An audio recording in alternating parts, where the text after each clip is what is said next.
All right, going live.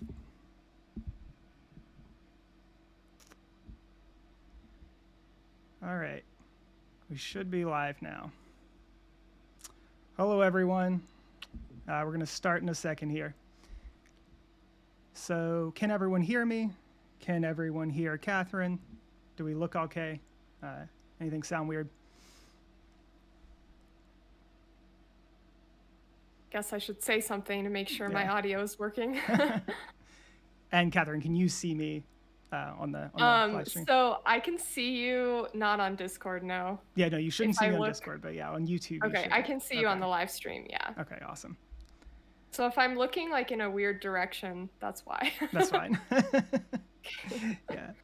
Okay, so it looks good. Awesome. Okay, so no complaints. Everything sounds good. All right. Just do that. I'll lean back a little here. All right, so it looks like there's enough people here, so I'll get us started. All right, everyone. So today I'm here with Catherine Klein. I'm sure most of you know her. And today, well, I wasn't quite sure what we were going to talk about today because there's so much we could talk about. And so I actually kind of had a hard time coming up with a title for this. And me and Catherine even talked yesterday. So basically, here's some things that we'll be talking about. We'll be talking about online discourse, purity testing, parasocial relationships, charitability, engaging with critics, maybe a little bit about video responses versus live debates, how those have different dynamics to them, all kinds of stuff. So we might talk about all those things. We might only get to a few of them. I don't know. This is going to be a pretty free-flowing conversation. And so yeah, it was just, I was talking to Catherine yesterday and I was saying I was trying to, because I'm a person who likes to sort of categorize things, and I was really trying to figure out how to categorize her channel. And I really had a pretty hard time doing it. So I think we'll start off here and just kind of let Catherine tell us who she is and how she would categorize her channel and what she does online. Yeah, so I started my channel like 5 years ago almost, maybe 4. And my channel banner has been the same since I started it. I think it says animal rights, human rights, and eco-conscious living. So I wanted to tie in like human rights issues, veganism, and environmentalism all into one. Okay. But I've actually evolved since I started my channel, like politically. So now I consider myself anti-capitalist. So I talk about capitalism. But like I was telling you before we started the stream, I just think of that meme from Napoleon Dynamite where he's like, whatever I want to talk about, gosh. Like, so that's pretty much the theme of my channel at this point is it's no longer, well, it was never my full-time job, but there was a period where I was unemployed due to COVID, where I was only doing YouTube and I was able to post a lot more. But now it's like whenever I feel called to talk about something, that's what I do. Yeah. Awesome. Yeah. Yeah, I think that's a pretty good description overall. Something I noticed about your channel, something I noticed that you do well, that seems to be a through line throughout a lot of your videos, is that it seems like you're really good at kind of like noticing and seeking out these sort of like platitudes and thought terminating cliches, and just sort of like kind of like deconstructing and destroying them. And so for people who don't know, you're welcome. A thought terminating cliche is like some sort of cliche, obviously. And the intention of it is to sort of shut down conversation rather than to expand and delve deeper into a subject. And so things like, when someone says it's just a personal choice, morality is subjective, it is what it is, these aren't really inviting deeper conversation. They just kind of are like, okay, cool, shut up and stop talking to me. And so I noticed there's a lot of things that are at least in that family online. And so ones that I noticed that you had been critical of recently were things like when someone says, you can't judge someone. You shouldn't criticize others online. We shouldn't speculate about other people. Things like that. That one's kind of relevant recently here, of course. Mm-hmm. When you hear those sort of things, when you hear those sort of what I would call just sort of empty platitudes, what are you thinking? What are your responses to those? Just kind of tell us how you think about that sort of thing. Yeah, those frustrate me a lot, and I try to point them out.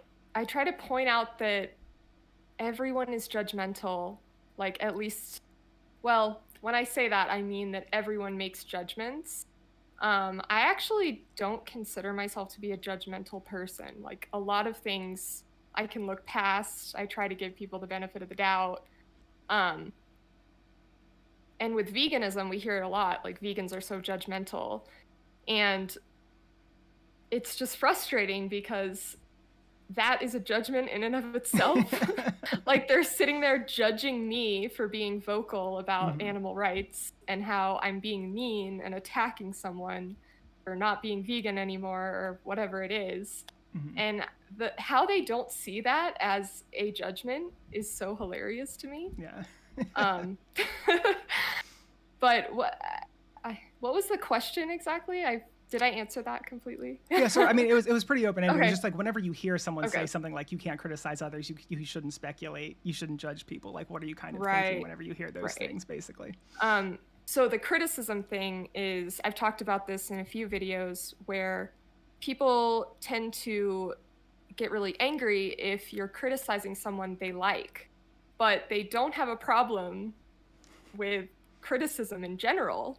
Like they don't seem to mind if I were criticizing someone they dislike, you know? And they come at me with this criticism, ironically, about how I'm being critical, like, and mean or whatever it is.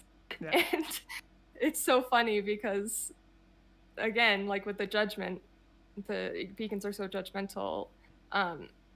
It's the same thing with you shouldn't criticize people, like you shouldn't make targeted response videos. Why don't you just talk about this topic on your own without like putting this person's name in the thumbnail or whatever it is.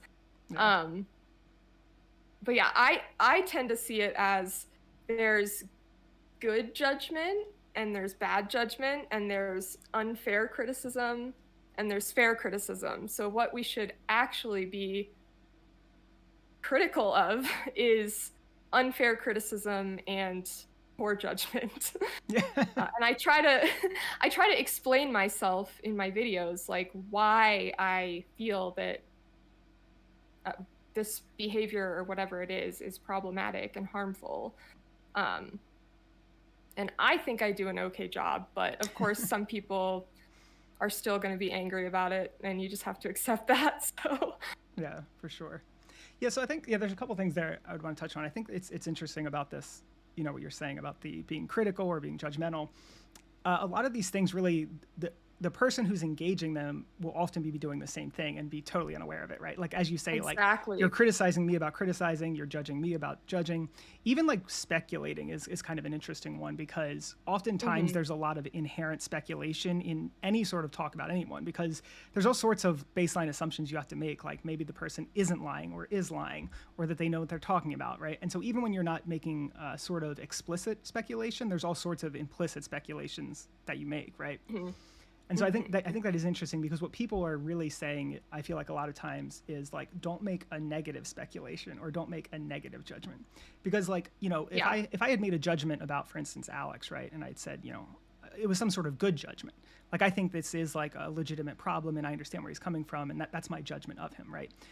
I'm probably not going to get a ton of people saying, hey, you shouldn't judge people.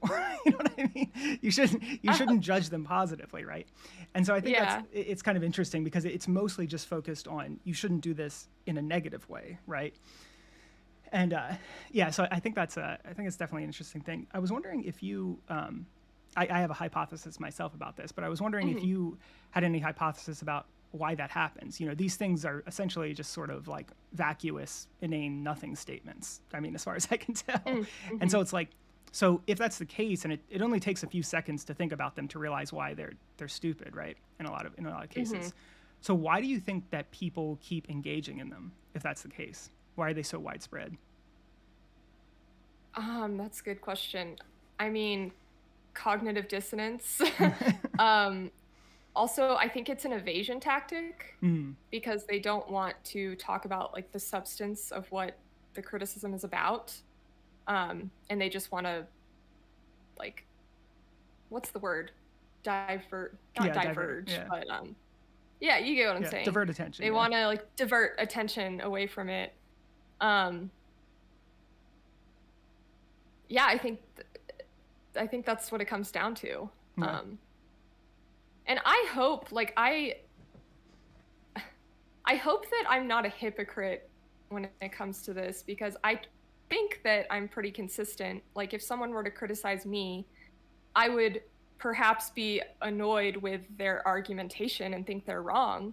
But like, I'm not going to be mad that they made a video about me. Like, I'm Exactly. not going to spend my time saying like, that's so rude of you to disagree with me. Like, that's I wouldn't take it as a personal attack. Right. Right.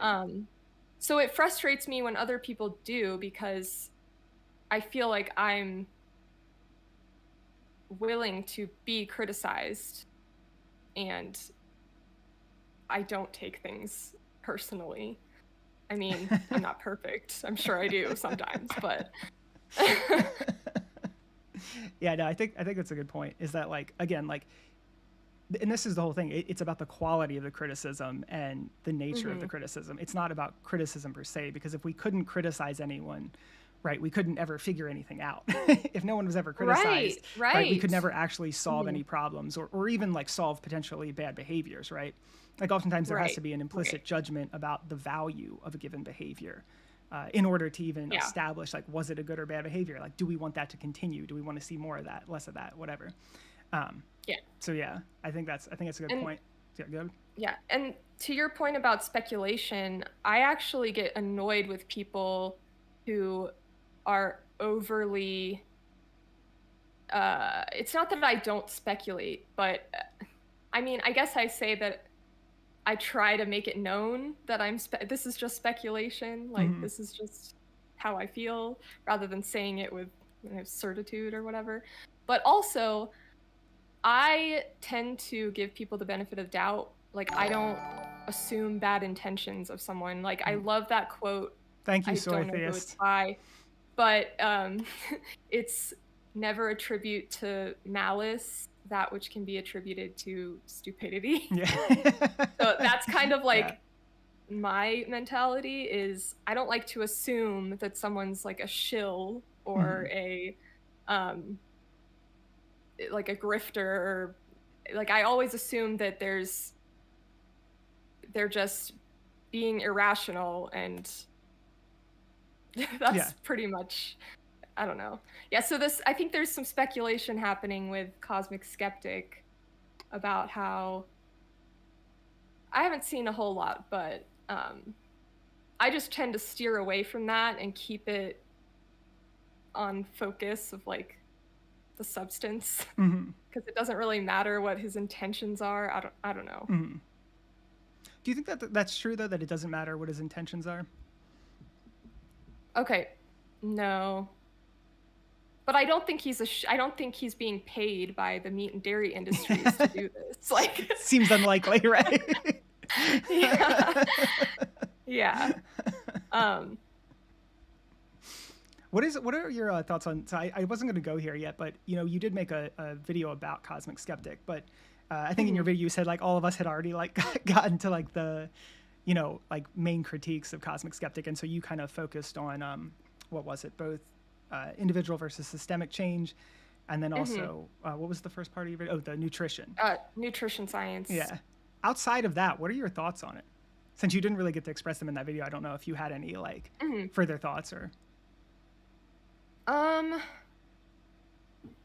As funny as I think it is to talk about how he's like in love with Michaela Peterson or whatever, like, I don't actually think that that was the case. No. I think he might just view her in a favorable light because of her dad and like the connections he has, and I don't know why anyone would view Jordan Peterson in a positive light, but that's kind of besides the point. But yeah, I think that it's sad to see some of his old content, because some of the videos that have been coming out have showed him talking about animal rights. I'm like he did seem to really get it. So it kind of breaks my brain that he could go back on it. But there was one video I watched the other day. The Nutrivore was doing a live stream about, he was responding to the Michaela Peterson versus Alex debate. And there was something he said where, like, it was something along the lines of, yeah, these past few years have been an exercise in me trying to get people to talk me out of it, Hmm. which I found to be very telling. Yeah. Like say I wouldn't say that myself. Like I'm not looking to be talked out of being vegan. Right, right. That's just very bizarre. Yeah. You know, it's almost like and when he first made his video about a meat eater's case for veganism, he said like, please, like I'm looking for any reason, like I really want to continue eating meat. Hmm. Um so yeah, I don't know. Yeah, I think that's I just I think it's a good point, because it's like, I think when you actually connect with it, when it like really hits you, you know, I feel like you have to connect with it both on like the quote unquote logical side and the emotional side. You know, now again, of course, the borders there are porous; those two interact in lots of ways. But just broadly speaking, I think like he had clearly connected with it intellectually in an abstract sense.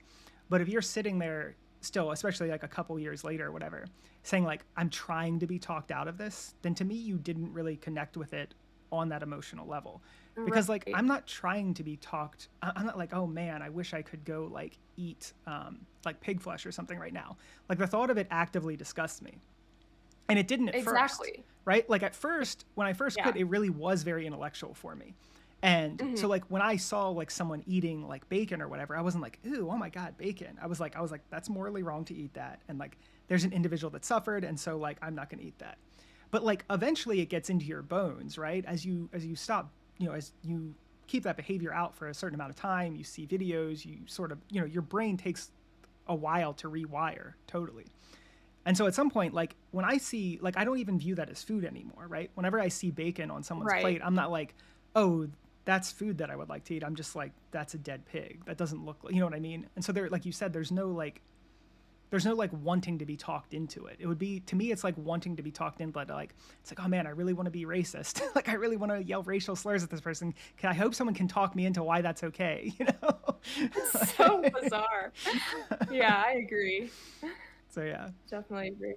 Okay, but no more Alex. We'll try to get off Alex. Yeah. I know there was like too much content on him last week. I broke my brain making a bunch of stuff, and I was just sort of like over it. So as far as like speculating, I wanted to sort of get your take on this. So I think to me, why people sit here and say these empty platitudes all the time, like you can't criticize, you can't judge, blah blah blah. I think what it essentially is them like they're essentially just expressing like a tribal alliance. So they're basically just saying like, I'm on this person's team, and this is like a plausible expression of that support for their team, you know.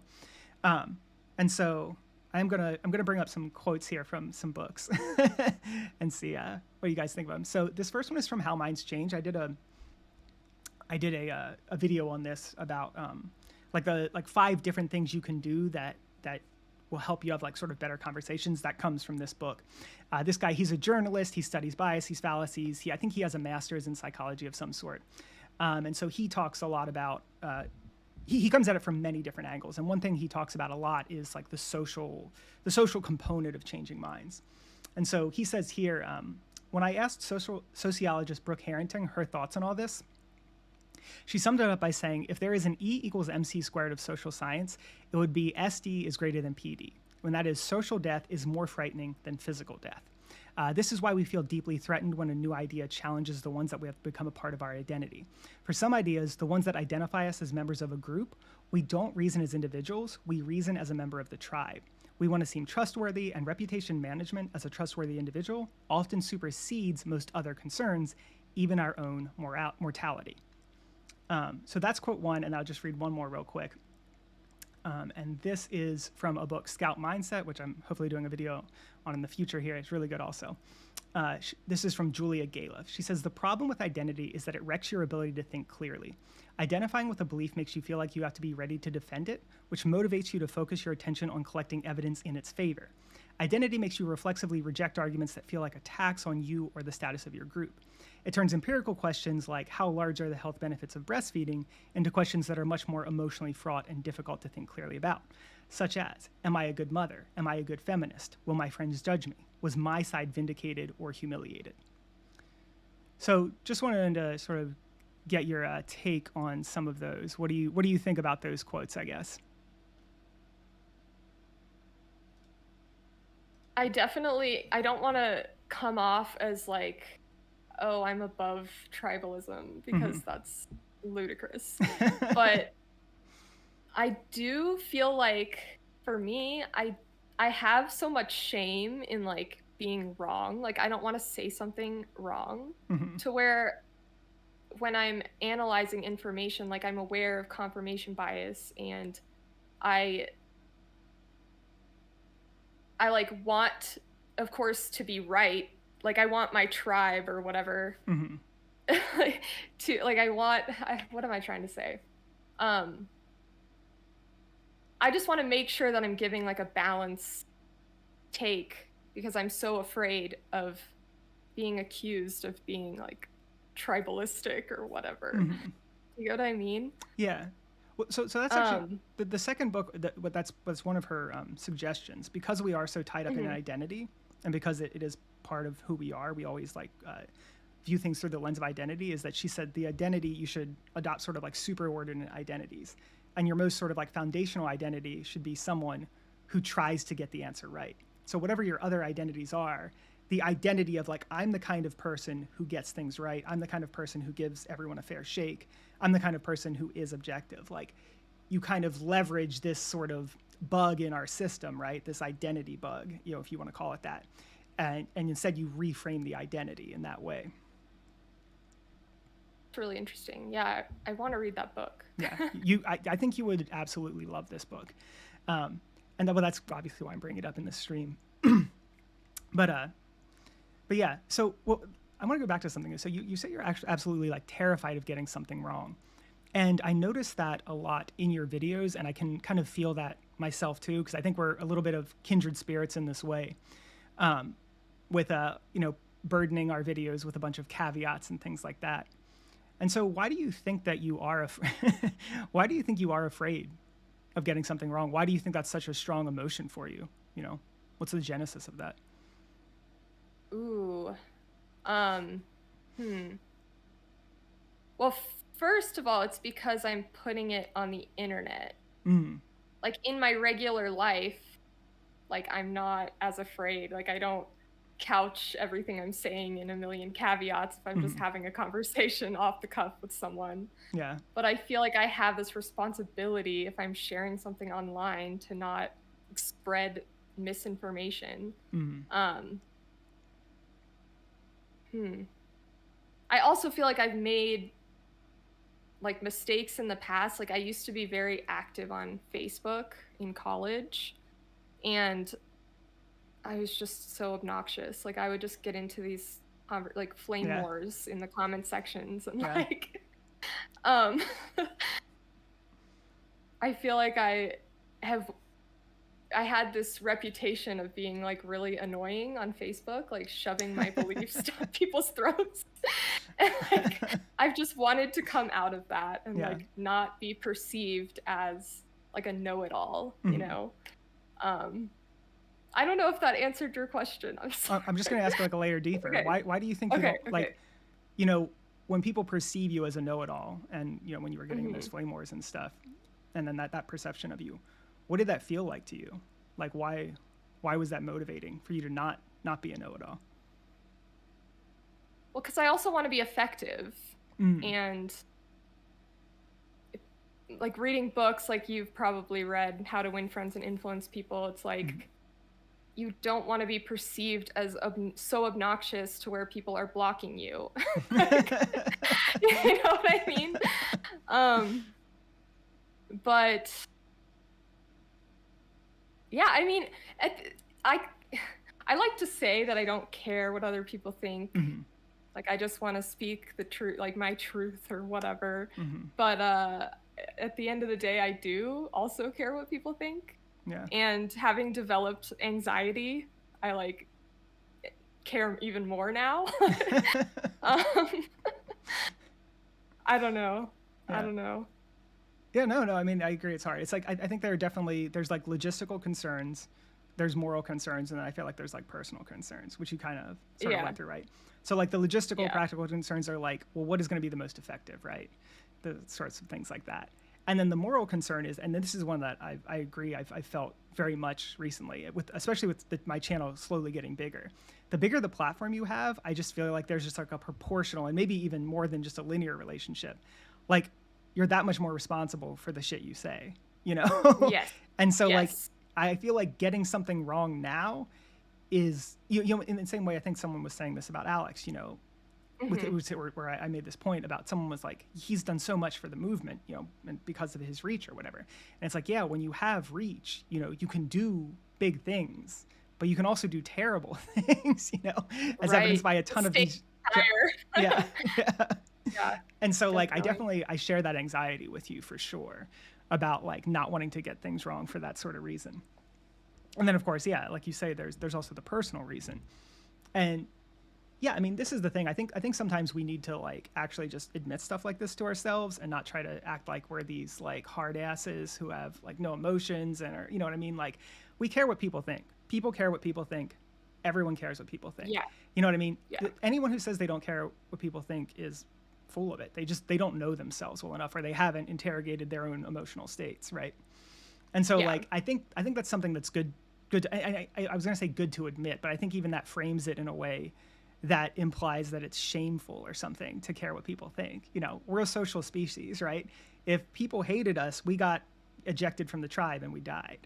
And so like, I think that's, that's kind of what I wanted to sort of see from you, if you had all those different touchstones, or like what exactly was like motivating you.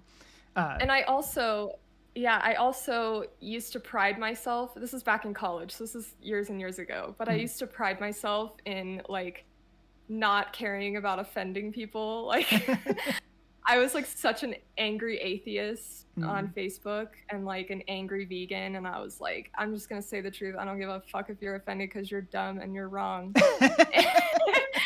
And I was very influenced by people who were like this, like Bill Maher, which super cringe now to think about, but Sam Harris. I was such a fangirl. I was so obsessed with Sam Harris. Same. And they were kind of like that. They kind of had that attitude.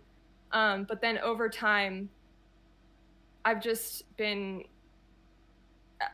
I just don't think that that's a good mindset, especially if you're trying to change people's minds as like a fringe minority. Yeah.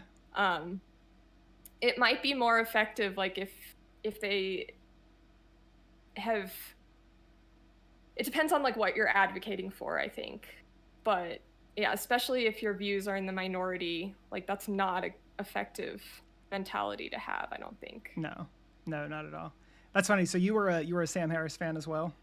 Oh, or, yeah. or are Sam Harris? I don't know if you are or still are, whatever. So no, I honestly can't listen to him anymore, but I think that that's just because when I was younger and less mature, I was more like susceptible to like, I don't want to say I worshipped him, but I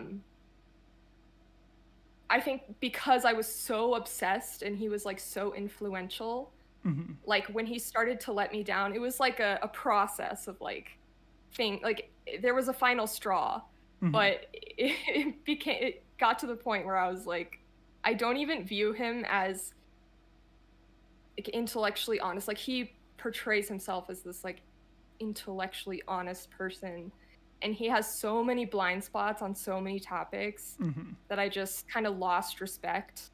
But that's not to say that I don't appreciate like all of the good work that he's done. Like his books, some of his books are so great. And I wouldn't judge someone who's still a fan of him, but yeah, I wouldn't call myself a fan. Like not a fan anymore. Yeah. I don't know if you're familiar with his stuff, but oh yeah, no. I mean, the journey you described there is, I would say, fairly similar for us.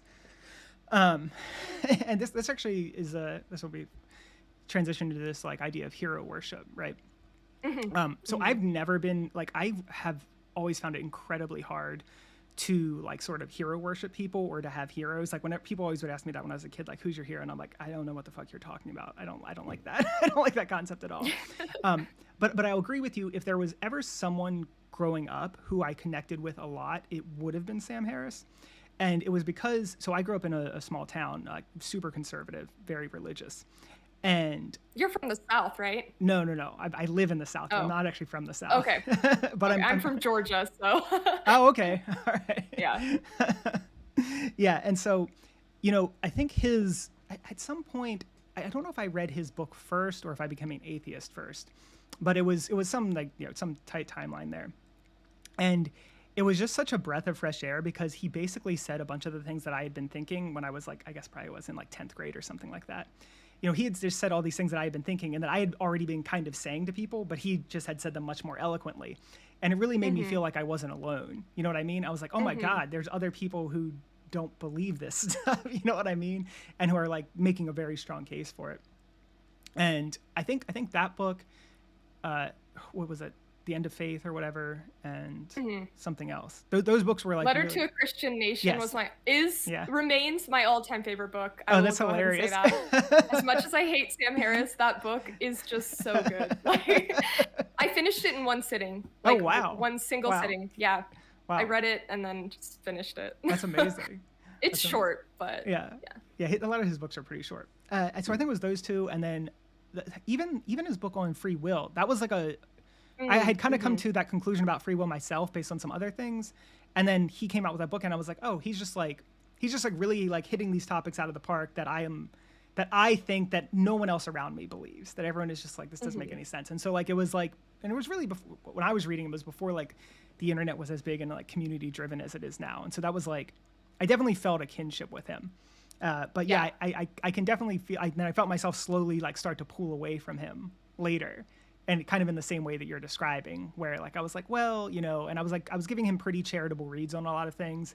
And eventually I'm okay, he's there's some topics that he's good on, that he knows a lot about. And then there's topics that he doesn't, but he's talking like he does, Right. And I think that for me with him was kind of what kind of I don't know. I think it was Destiny that said this recently. And again, I have mixed views on Destiny, but I thought this was a really good point. But he said, what happens with people when they get really successful or are really smart in one area, they go one of two ways.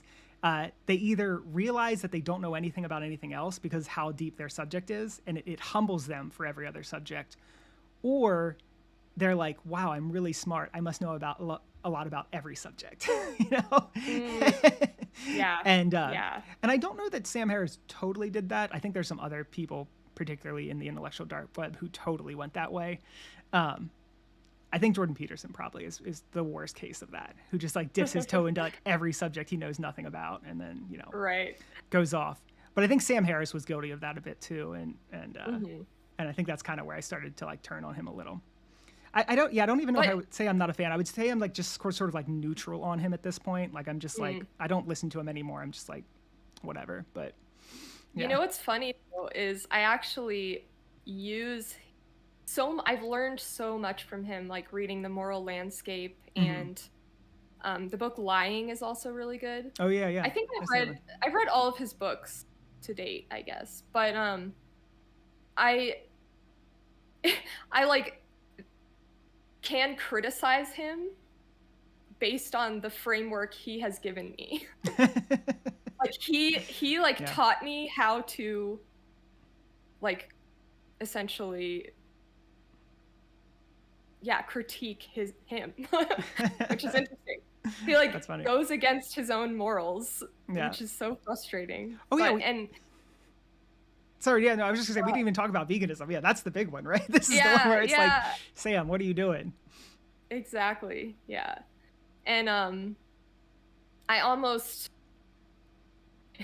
his example has been what I don't want to do in my advocacy, which I don't want to come across as I'm the voice of reason and I never am guilty of tribal thinking, and I'm super intellectually honest, and all my critics are what is the word he uses a lot? He calls his critics bad actors, or he says bad actors, intellectually dishonest. Those are I think the two. Yeah, and I'm some of his critics are not those things. And so, yeah.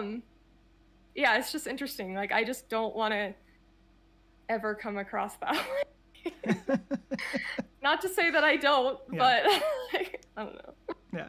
Well, no, I mean, it's funny because like the thing is like when I read a lot of these people who they've like studied, biases, fallacies, sort of tribalism, all these things. When you read people who have like done deep dives into them, these people are never like, and I am totally immune. Goodbye. You know what I mean? Like these people are the people who are the most like, oh, and I totally do all this shit. Like, so I'm like, I'm the worst offender of these things. I know about them and I'm still doing them, Yeah. And so like, I think if you don't have the self-awareness to understand that, well, this is what I talked about in my stream. I don't know if you saw it, but I was talking about the G.I. Joe fallacy, which is like just knowing about all these issues, like all these biases, fallacies, whatever, all the foibles of human psychology. That in itself doesn't actually protect you from them, or rather, it doesn't offer you full protection from them. And that's actually this book, Scout Mindset. She goes into ways to actually protect yourself from them, which is another reason this book is really cool. And I recommend it to everyone. It's just called Scout Mindset by Julia Galef. But yeah, I mean, here, who is this? Prince Who Knows. Thank you, Prince Who Knows. Seems like this topic may fall into what FD Signifier's recent video on accountability and critique and how far we take it, especially in online discourse. FD Signifiers. Okay, maybe I'll have to check that out. I've never heard of that content creator. But thank you for the donation. I haven't seen that. You have seen it? I've heard of FD Signifier. I've seen some of his stuff, but I haven't seen that particular video. Oh, okay. I like watched half of it or something, but I didn't finish it. Okay. It was really he makes a lot of very long videos. Okay. So. I was gonna say, I feel like you make some pretty long ones. So how long are his? You like go 20, 30 minutes on like the regular. Oh, he's like 2.5, 3 hours. Oh, so. Jesus. Yeah, I can't sometimes. But there was one thing I was gonna say about the hero worship thing is like being able to like take what makes sense and what resonates and then just kind of leave the rest. Like that's true for everyone I follow. Like there are so many people that I follow. Like no one that I follow I agree with 100%.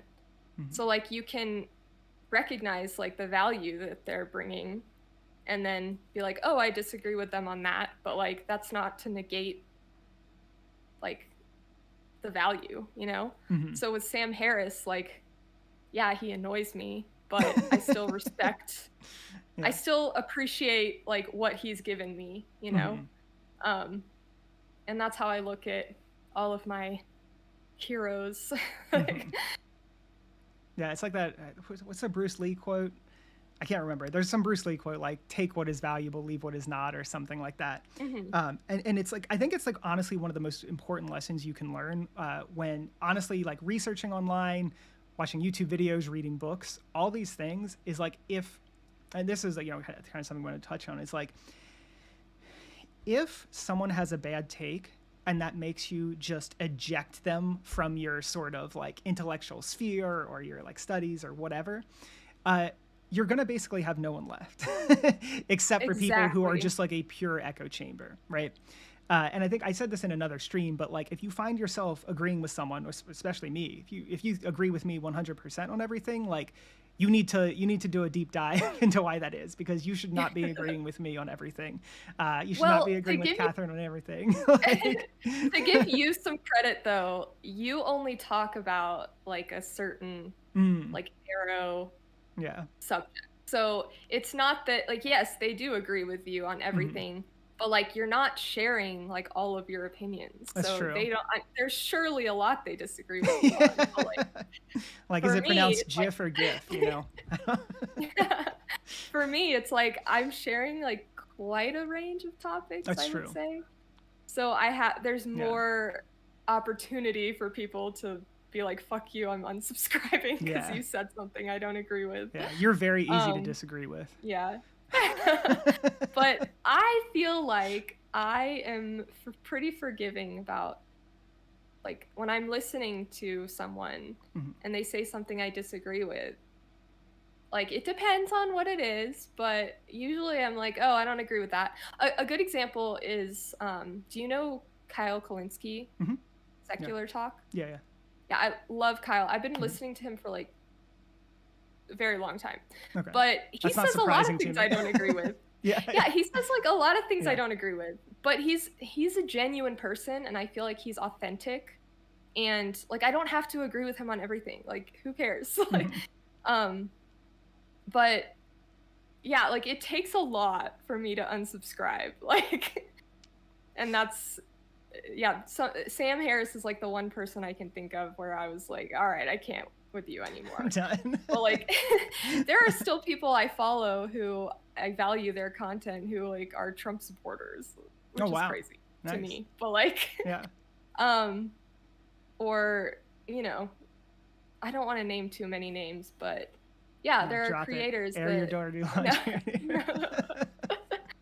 there are creators that like even in our space that I disagree with on certain things, but like I'm not like I'm unsubscribing because you said something problematic. Like I mean, I just think that's so silly. Like I just don't think it makes any sense from like almost any angle. I don't think it makes sense from a personal angle in like you know, and I think something we haven't talked about yet is like the actor action distinction, which is I think is like a super important distinction to make whenever we're talking about morality and really anything, right? Is that, and it's just kind of like you were saying, you know, like there's people who you agree with them on most things, some things, whatever, but like you can just take those specific points that you agree with and take value from them. You know what I mean? You can just sort of ignore or even maybe like sort of critically wrestle with the things you disagree with. And it's like you just don't have to. It doesn't have to be a black and white thing where like you take the entire package or throw the entire package, you know, out the window. And so I think the actor action distinction is like a really good heuristic, just a really good mental model to like be employing there. And it's just like, you know, if you're constantly just ejecting everyone from your life who has a different opinion of you, then like I don't think it's healthy psychologically in the sense that like I think you're going to always be on the lookout then. You know, it sort of trains you to be on the lookout for people who disagree and then to get rid of them. And then I just don't think it's a psychologically healthy way to think about other people, because it seems like, you know, if you have one bad take, then you're a bad person, if that's what we're saying here, you know, or if you have two bad takes or whatever. It's going to make you very cynical when I don't think you need to be. You know what I mean? So I think there's also this like sort of emotional component that's, you know, completely divorced from the truth claims they're making, right? Just for your own personal sort of health and psychology or whatever. There's this quote, I think it's called, what is it? It's like holding on to anger is like drinking poison and waiting for the other person to die. And I think that's like kind of like like a similar thing here, right? Like if you hold a grudge, unsubscribe, hate this person, right? Like I don't know that it does you much good unless like really they're not bringing any sort of value to your life anymore. But I think most people, even ones we disagree with, can bring some value to our lives. Right. And it makes your life more stressful because it's like the golden rule. Like I want people to give me forgiveness if I say something they disagree with. So like I should give that forgiveness to other people. Yeah. And I don't want to live in a like I guess echo chamber where I'm like afraid to disagree, you know? So like I don't want other people to feel like that around me. Like I would hate for someone to think that like I'm intimidating. You know? Like I hate that. Yes. And yeah, there's this, I guess it's not a channel, she has a podcast that's really great called the Changemaker podcast. I shared one of her posts with you the other night, but her name is Marie Beecham on Instagram. And she talks about this a lot, like how she used to kind of shut people out of her life.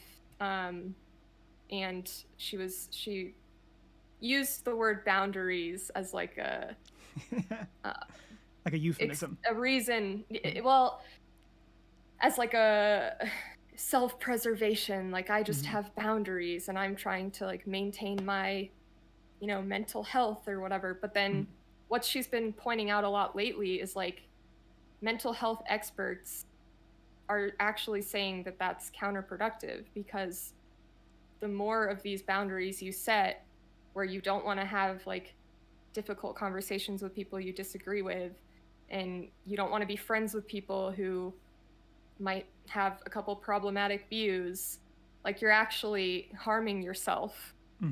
And like with trigger warnings, she talks about trigger warnings and how they're actually counterproductive, because that's actually the opposite of what you should be doing if you're having such a like intense response. You know, if someone disagrees, says something you disagree with, and you're having this intense emotional response, it's probably because you're like shutting people out too much, you know? And if you were to do the opposite and like welcome disagreement, you're kind of training your brain to be more okay with it, and then you're not going to have as angry of a response. Yeah, 100%. Yeah, well, I mean, there's something called exposure therapy with like phobias, where you do a similar thing, right? If you're afraid of a snake or whatever, first the therapist will show you like a picture of a snake, then they'll show you like a video of a snake, then they'll like put like a rubber snake in the room or whatever, and they slowly sort of, acclimate you to get used to these things that you're afraid of. And I'm assuming there's a similar thing there, because there must be some fear or like negative emotion associated with a difficult conversation. And so you're never going to actually be able to engage in those difficult conversations, especially the really difficult ones, if you're not practicing. Like, our behaviors, our emotions, things like that, like these in some ways, right? Not in all ways, but they're a little bit like working a muscle, right? The more you train them, the better you get. And so if your response to difficult conversations is to always avoid them, well, then you're always going to be terrible at difficult conversations. And you can't avoid difficult conversations your whole life. I mean, like, even with people who you agree with a ton of stuff about, like, right, your significant other, it doesn't matter if you agree with them about veganism, about atheism, about every political thing under the sun.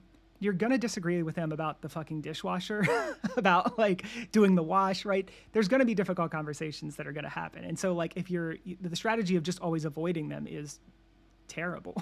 It's like a horrible strategy.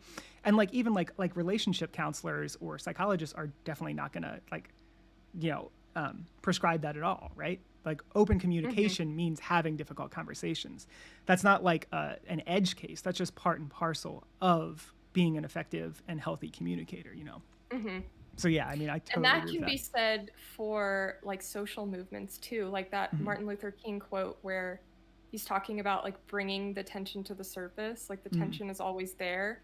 And like we actually, to avoid tension is to avoid bringing it to the surface, and we have to bring it to the surface to actually deal with it. So it's like, if we're avoiding criticizing people online and expressing disagreement, we're avoiding dealing with the issue, Yep.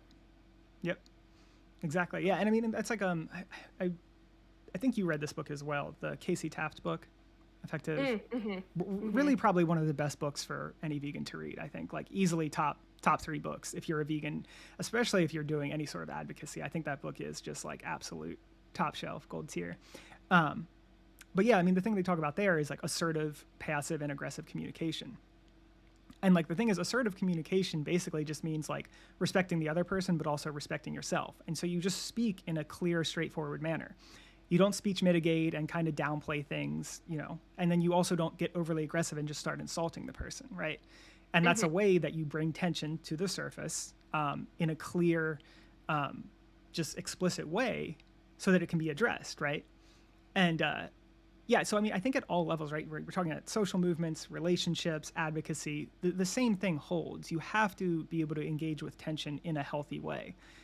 And a healthy way of doing that is to not, or a not healthy way is not, just never engaging with it ever, right? That's going to be a problem. So yeah, no, that's good stuff. Let me see, what else do we want to talk about here? I didn't think we were going to talk about Sam Harris. That's interesting.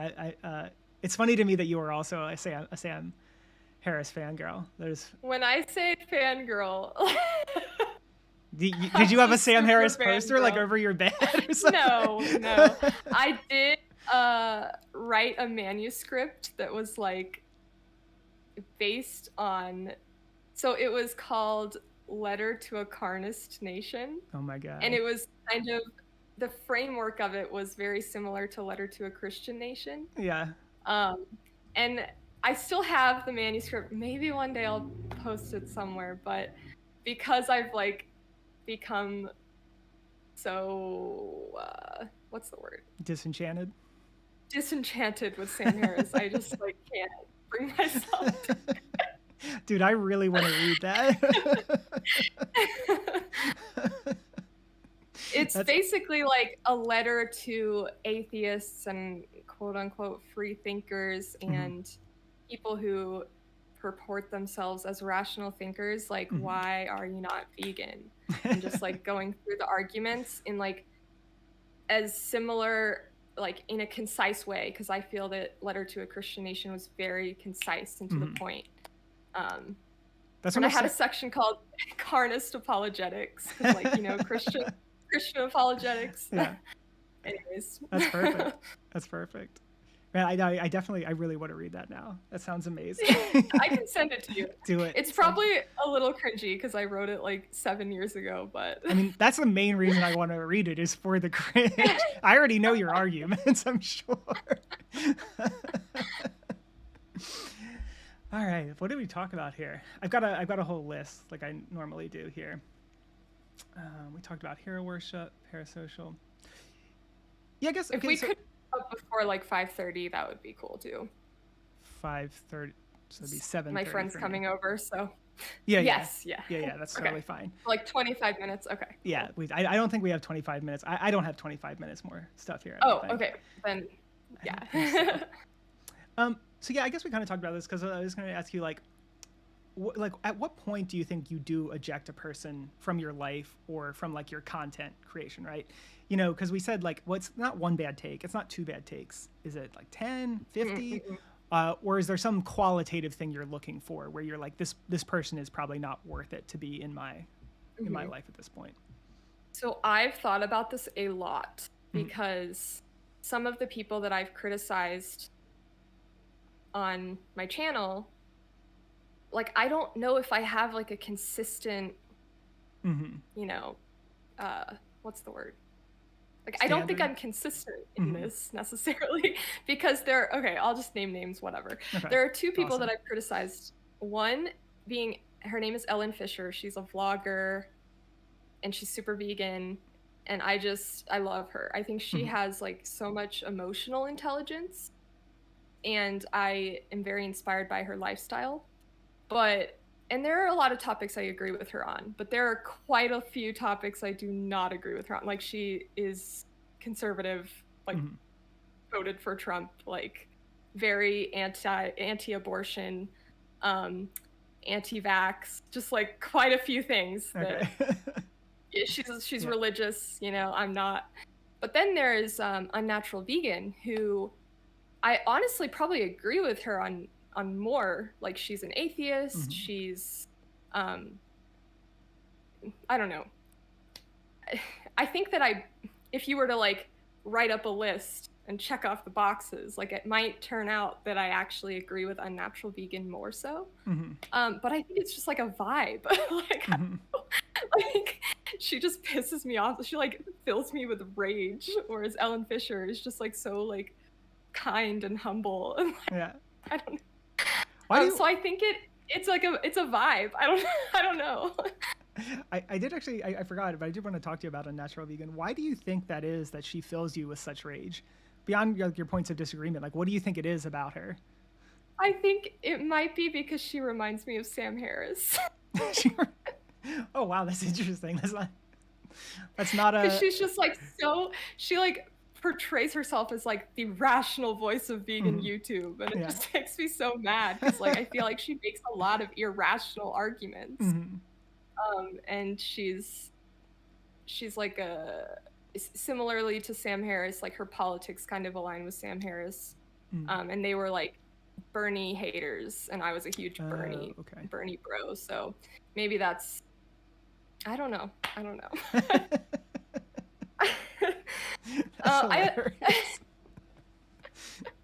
That's my tribalism coming out, okay? How many videos have you made on Unnatural Vegan? Oh god, too many. I had to stop. I had to tell myself to stop. Because it was like, I felt bad. Because like there was one there was one video I made where I wanted to get it out like really quickly because it was, I just I wanted it to be relevant, you know, and I wanted it to get views. And I remember telling my husband, like, I'm just gonna be like super savage. I don't give a fuck. Like, I know that I'm not gonna change your mind, so like I don't care. And so I was like extra just like bitchy in this video.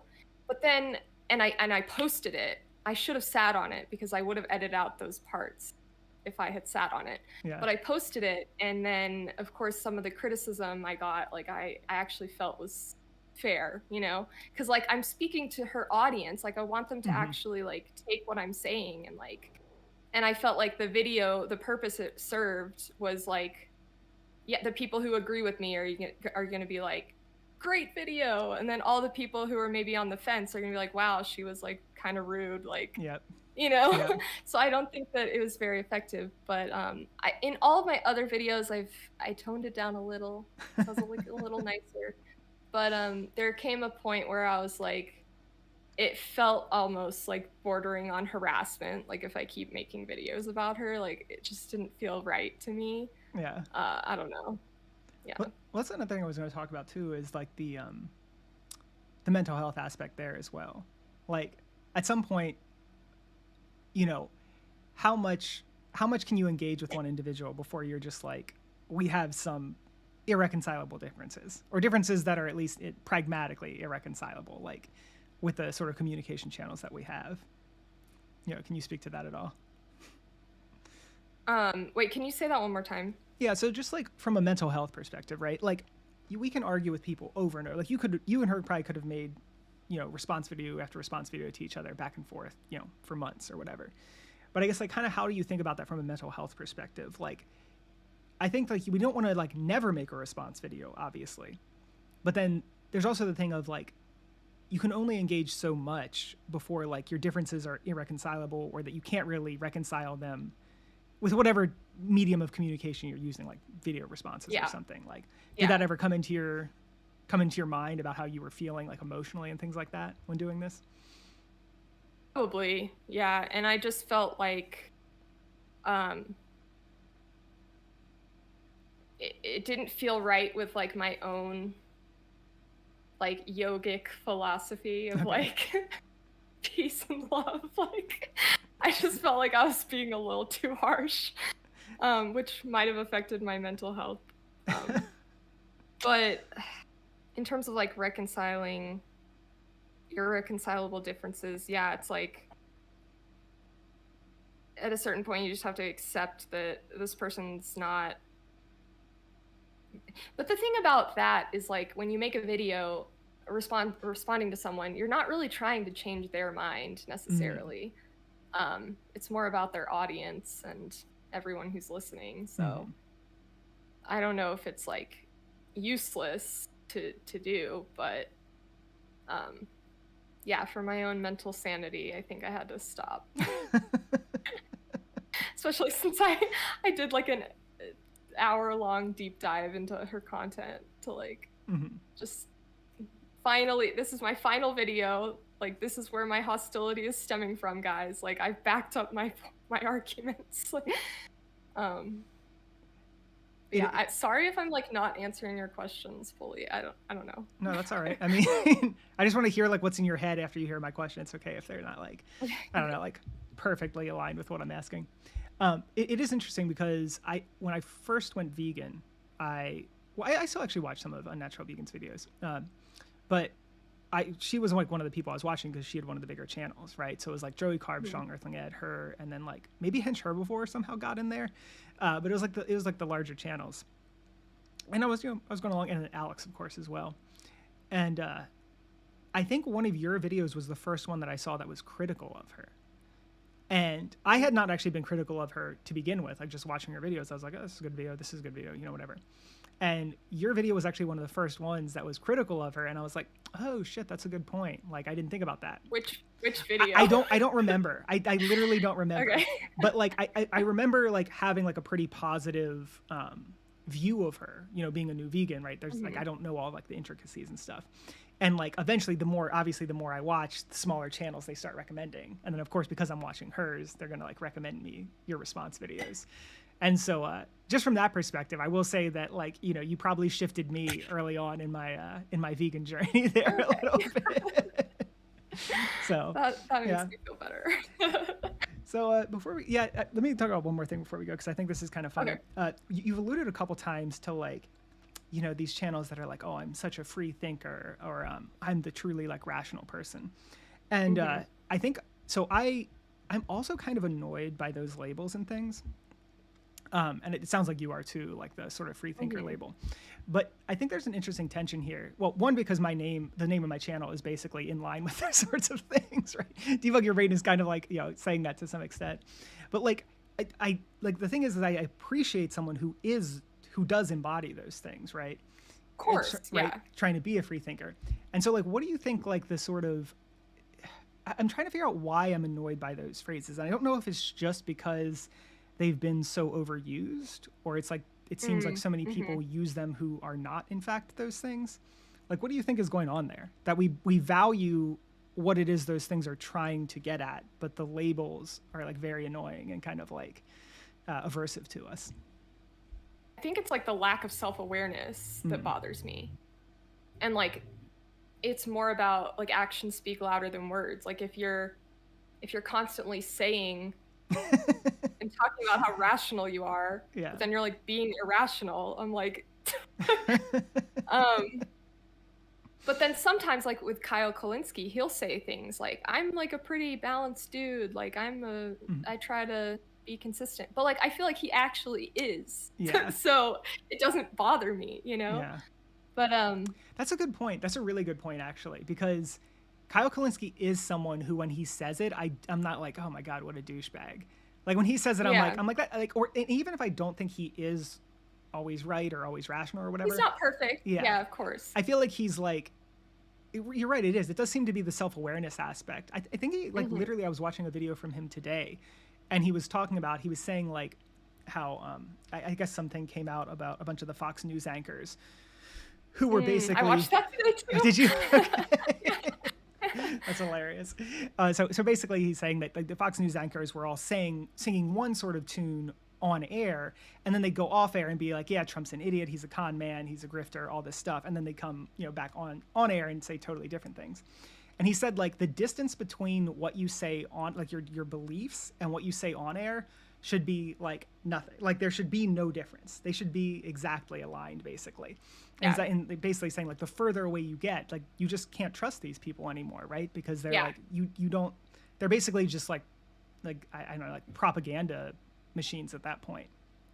And I thought that was a really good point. And I think that's kind of, like, sometimes what it is when people are also, they lack self-awareness. I think there's a disconnect there that's not, like, again, in the Fox News case, obviously that one's, like, intentional and malicious, or opportunist, at least, maybe not malicious.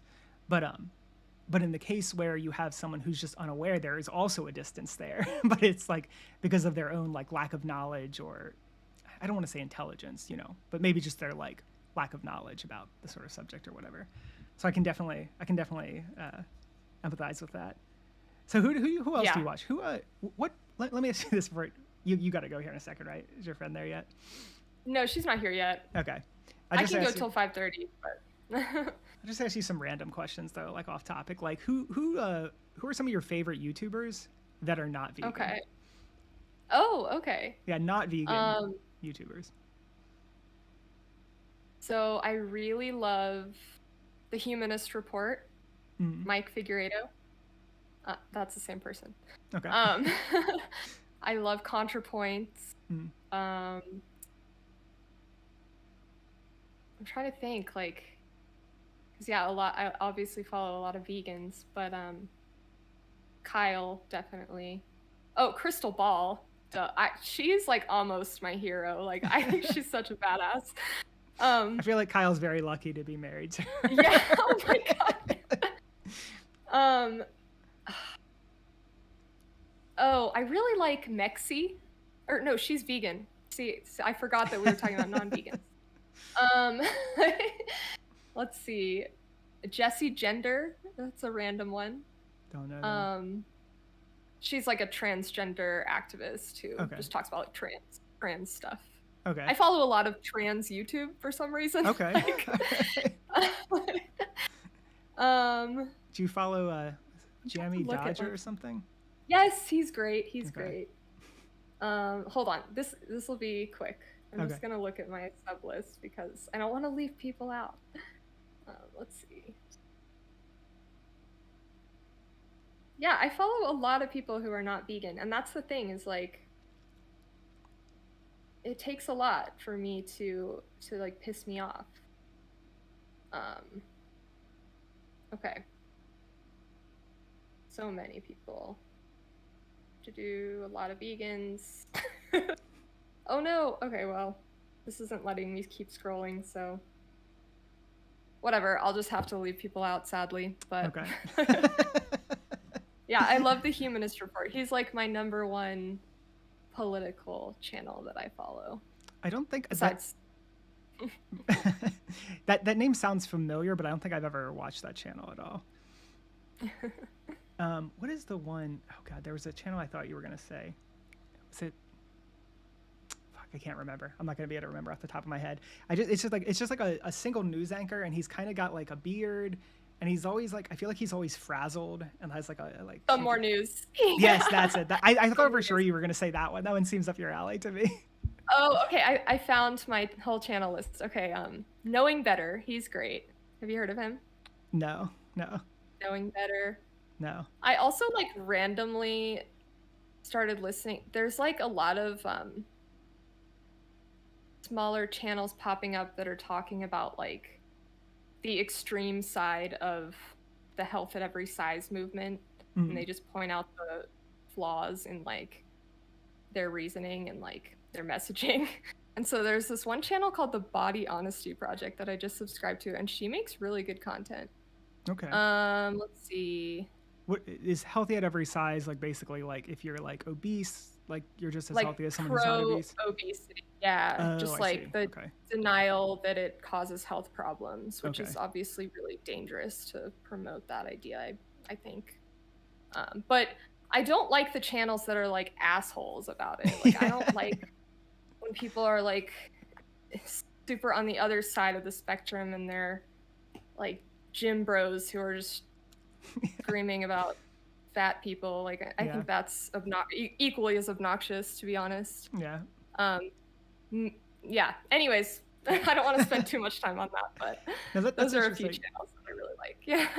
Fat phobia is like it is interesting because it's like it's such a, like you said, it's like a bit of a delicate topic, right? It's like you want to express the science, but you don't want to like right. You go too hard and you get people coming in like, yeah, fuck these fat people, right? And it's like dude, calm down. That's not, this isn't the message, right? And it's kind of, yeah, sorry, go ahead. No, go ahead. I'm interviewing you. You're here. They hear me all the time. It's also like a delicate topic that I've touched on it a couple times on my channel, but I don't want to make it a focus because I have never dealt with that personally. Like I've always been thin, so yeah. I just feel like it's better for people who like actually have struggled with their weight to talk about those things. Yeah, for sure. Because they don't want to hear it from someone who's like never had that issue. So. Yeah. The optics definitely are a little rough on that one. I remember that like I was in college and I lifted ever since I was kind of in high school, but I got into like lifting more seriously in college, and then I started like hanging out with other people who lifted, obviously, you know, and it was just insane to me. And I went to a school that was kind of like athletically oriented, and once I started working out with them, the amount of fat hate was just absolutely insane to me. Like there would be like someone overweight, they would start talking shit on them. And even when there was like no overweight people there, they were talking shit on like overweight people. And it was just such like a strange, like I was like, where is this coming from? Like why, like, you know what I mean? It struck me as one of the oddest forms of discrimination and just like, like anger. Like I couldn't understand where the anger was coming from for these people, you know? And that was my first foray into that, because prior to that, of course I was in college. I was like, that's not really that much of a thing. Like I don't see like, you know, overweight people getting like hate or things like that much, you know. And once I definitely do. Yeah, I know. And like once I got into that gym crowd and there was like no one else around, it was just like all people who were very fit. I was like, wow, this is this is eye-opening, you know? Yeah. So it's just like, Yeah. it's like, it's definitely like a topic you want to be like careful about. So I understand that. Yeah. Yeah. And I have like a middle ground position, I feel like, because I think that like both extremes are obviously unhealthy, to be honest. Like, yeah. Yeah. Let's see. Random final question. What have you looked much into the whole walkable cities? Cars are destroying, like, or roads are destroying the planet, like the sort of stuff. Interesting. That's very random. I haven't looked into it much, but I want to say yes. I agree. Like, I hate the fact that I have to drive. Well, Yeah. I could take a bus, but that's like the city I live, Denver. Like we obviously have public transport, but it's like such a chunk of time out of your day. Yeah. Like cars are so convenient. Yeah. Yeah. And I'm kind of afraid of biking because I had a traumatic fall on my bike when I was a kid and I like smashed my front tooth. Oh. So I have a crown that I'm Okay. actually getting replaced soon because it's like 15 years old. But All right. yeah, I'm like terrified of like getting hit by a car on a bike. So I don't bike to work, unfortunately. I mean, that's a pretty legitimate fear, I think. Yeah. Yeah, it's actually pretty interesting. This you know, I think, God, I wish I had a channel for you. I'll try to find one for you because I think this is like kind of right up your alley, actually. Especially like with environmentalism and things like that. But just like how many resources go into like the roads, the parking lots, how much land is used when you could make, you know, cities extremely dense, make them walkable. It's healthier for the people. It's healthier for the planet. It ends up being more aesthetically pleasing. Like everything, you know, when you get off of an exit in the US, every exit is the same like disgusting mix of like Bojangles, Subway, Exxon, you know. And so you eliminate a lot of this just like, I don't know what to call it, like corporate shit aesthetics. I'm not really sure, you know, how to describe it, but I think it's I something think we should ban advertising. That's a hot take, but oh, I wow. think, all advertising? Yeah, I think billboards, well, not all advertising, but I think billboards should be banned like 100%. And like big ads in cities, like Times Square, like I hate it. Do you hate it from like the capitalism corporate standpoint or from an aesthetic standpoint? Okay. all three, all of the above. All the above, just like trash. I think they're distracting when you're driving too. But one other thing I was going to say to that is that I actually don't like driving. It gives me anxiety. I want to say my number one fear, but I told you previously my number one fear is throwing up, so I have like vomit phobia. But driving is like number two. Like I hate. Oh wow. Like I just feel like I'm gonna die in a car accident. Like I'm just gonna die in a car accident. Like I mean, they're dangerous. Like, I know. I know. I'm not gonna even say they're not dangerous. Like it's a valid fear. Yeah. That's the worst thing is driving on the highway and then having a panic attack. And you're just driving and you're just like, you've had that happen to you? Yes. Oh my God. That is scary. Like, get me out of this situation now. Like, that's horrible. So I would 100% support walkable cities. Awesome. That's right. Yeah, I also hate driving, but I hate it because I just find it, I'm like the opposite. I just find it so boring. Like I put on like books on tape and like listen to them. I feel like it's just such a waste of time. Like anytime I'm in the fucking car. So yeah. I mean, I like listening to music in the car, but yeah, I'm not always anxious when I drive. I've just had. Okay. I'm generally anxious about dying in a car accident. So. Okay. Not dying in general, just like specifically in a car accident. Well, I think dying in general, of course, but I think that within my age demographic and like with all my healthy lifestyle habits, I feel like that's the most likely. That's like the most dangerous activity I do. Yeah. So that's why I fear it so much, I guess. I don't know. That's funny. I mean, I guess that makes sense. What about flying? How do you feel about flying? I'm not afraid of flying. Unless someone throws up next to me, that's what I'm afraid of. I'm afraid of other people throwing up next to me on a plane. Okay, all right. But not like being in the air. That doesn't scare me. All right. I mean, that would be disgusting if someone threw up on you in a plane. Like, I would to be fair. jump out of the airplane. Just get me a parachute. Yeah, I'm out. Oh, Anyway, God. this took a turn. Yeah. My friend, he a channel he likes is he watches all these like what goes wrong with planes, like all the plane crashes and stuff. Oh, And God. we were actually on a plane recently with him, and he's like, "Do you guys know what ghost planes are?" And I'm like, "Don't. Why are you doing this? Don't tell us what ghost planes are." He's like, "So ghost planes, like you can't predict them at all. Like no, and like if it happens, you're dead no matter what."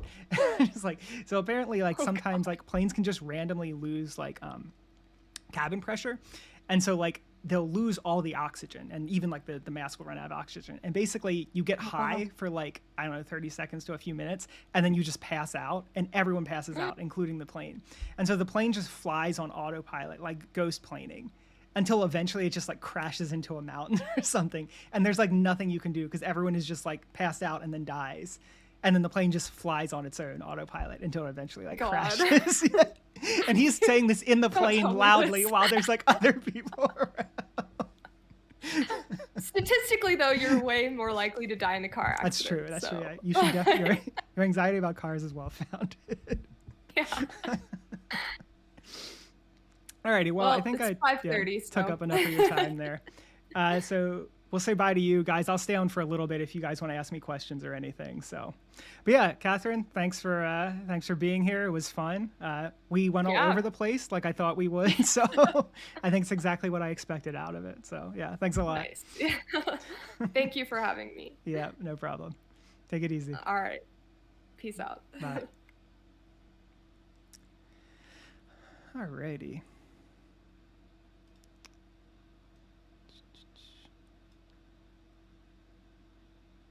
Make myself big or small? I don't know.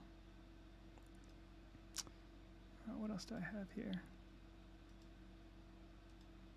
I'm gonna make myself big.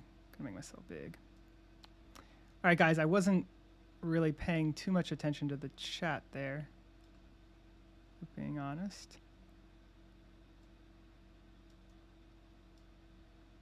Get more in my head. Oh, that's all my head is.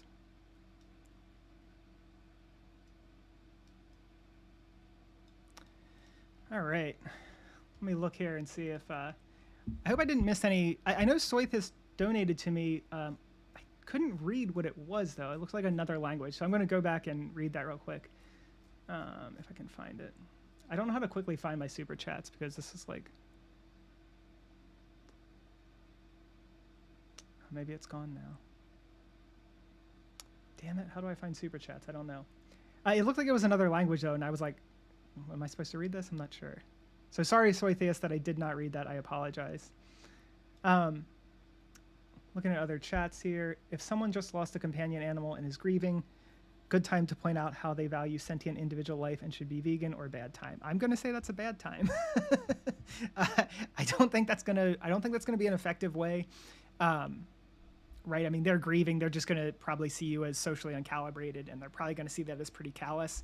Even if the argument is good in its nature, I would not take that opportunity when someone's grieving to point out something like that.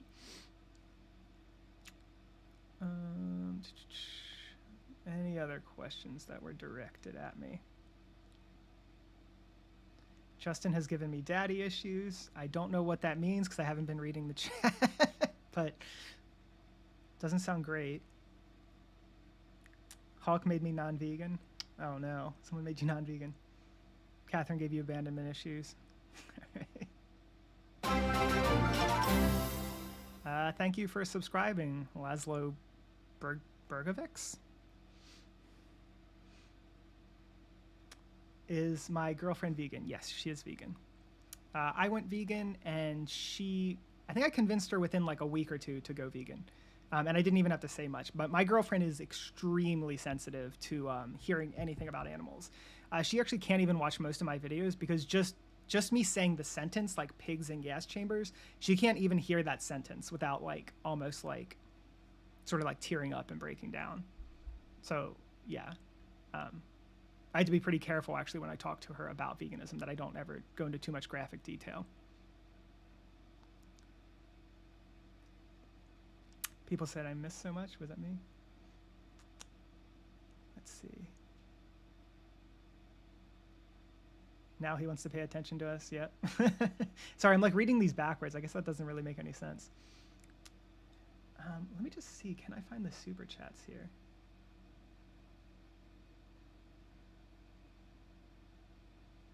I thought this would be on this window somewhere where I could find it quickly.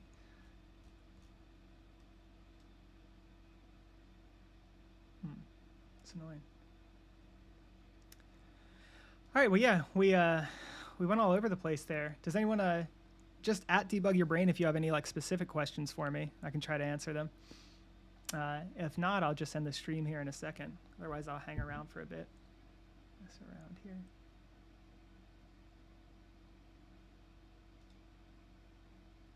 Oh, there we go. Okay, I found the super chats. Sorry, guys. I feel like I'm not that new to streaming anymore, so I can't keep using that as an excuse. But I'll say that I'm new enough. All right. So Soythea said, "Nunca va a dar, nunca te voy a decepcionar." I do not know what that means. It looks like never go somewhere, never look at a liar or something. I don't know. You releasing your full combos with Vegan Gaze and Natalie Fulton. So the combos with Vegan Gaze were actually just very short combos. We actually just filmed those as tiny mini interviews. And so Vegan Gaze actually released, I think I released 2 of them and she released 3 of them, but those were like the totality of those. The interview with Natalie Fulton, I released part of it, she released part of it, and then there's like one more part I haven't released yet, talking about is morality subjective? So I might do that at some point. I don't know if I've like beat that to death yet with the who debunked it better, but I may release that in the future.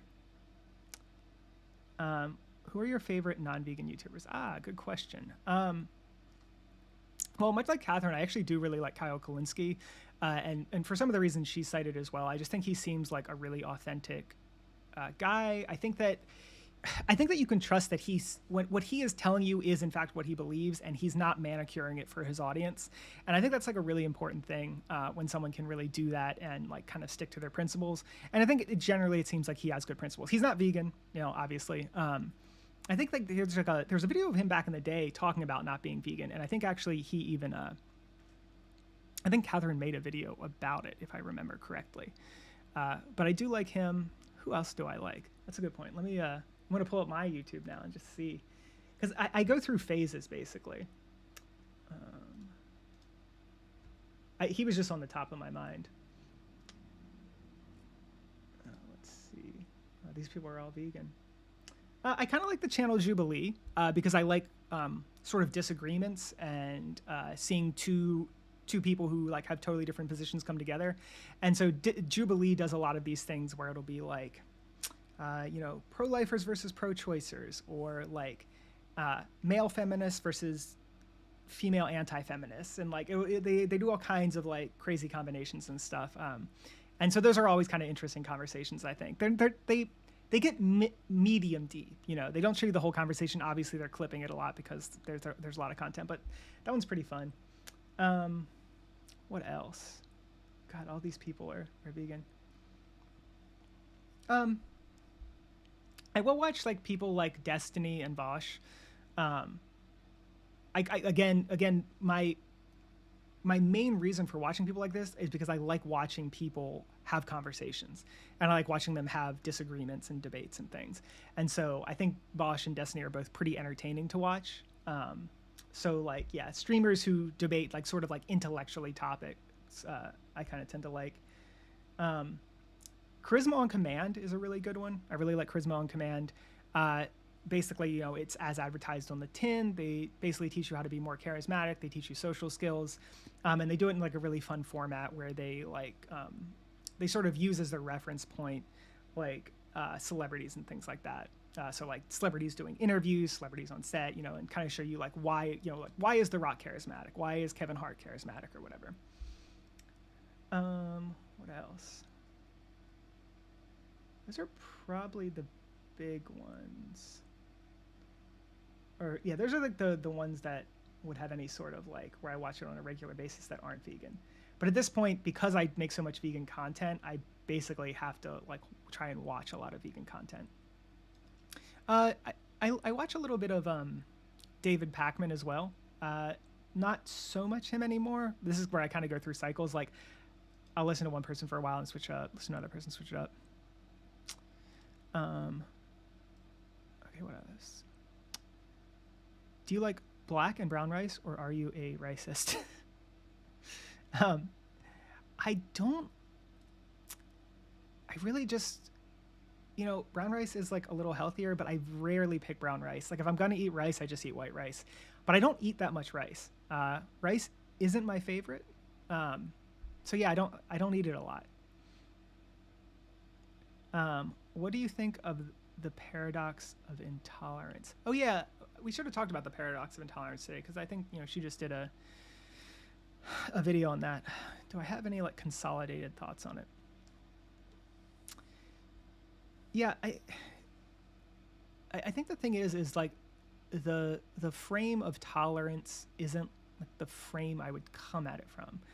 It's just like, to me, there are good ideas, bad ideas, harmful ideas, and like beneficial ideas. And so like the more harmful an idea is, the more I'm not going to like tolerate it, in the sense that the more I'm going to oppose it, speak up about it, try to get that idea, we'll try to get like the behaviors associated with that idea to be like less influential, and then, you know, vice versa for the opposite.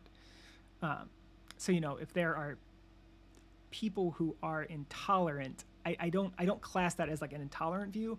I just class it as like, how bad of a take is it? Like how bad of it is it from like a rational standpoint, and like how bad is it from a, you know, what it does to society? How much suffering does it cause? What are like negative effects does it have?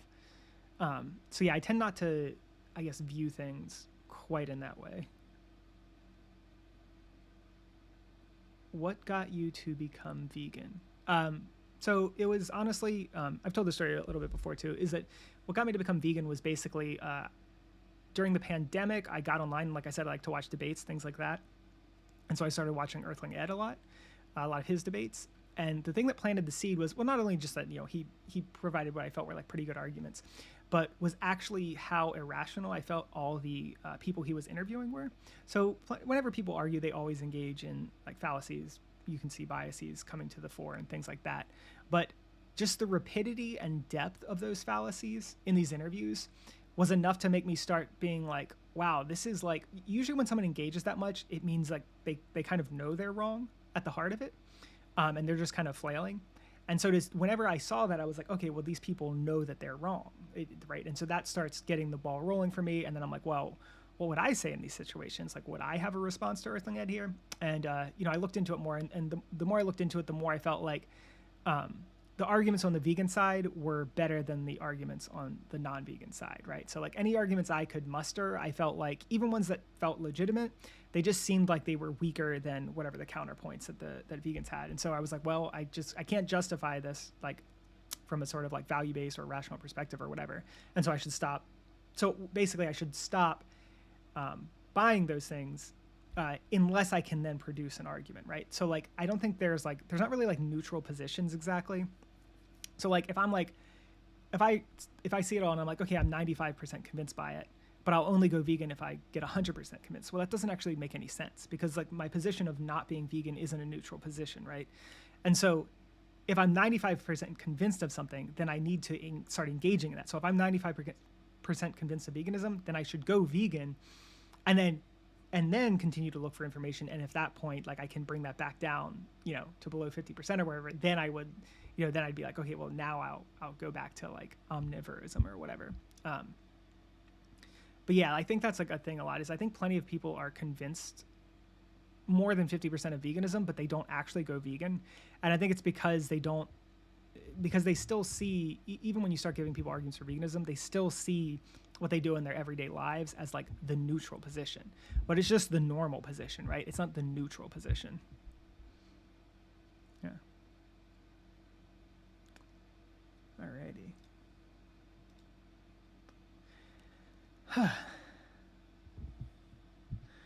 All right. looks like everyone's done with questions. Thank you for everyone for coming and watching today. I hope that was fun for you. Felt like it was something a little different today with Catherine. Not so heavy just on the veganism or whatever. So if you liked it, go ahead and let me know in the comments of the video. Pop a comment, say we like this, we like Catherine, we want to see you interview her again. And also just let me know any other people you want to see me interview.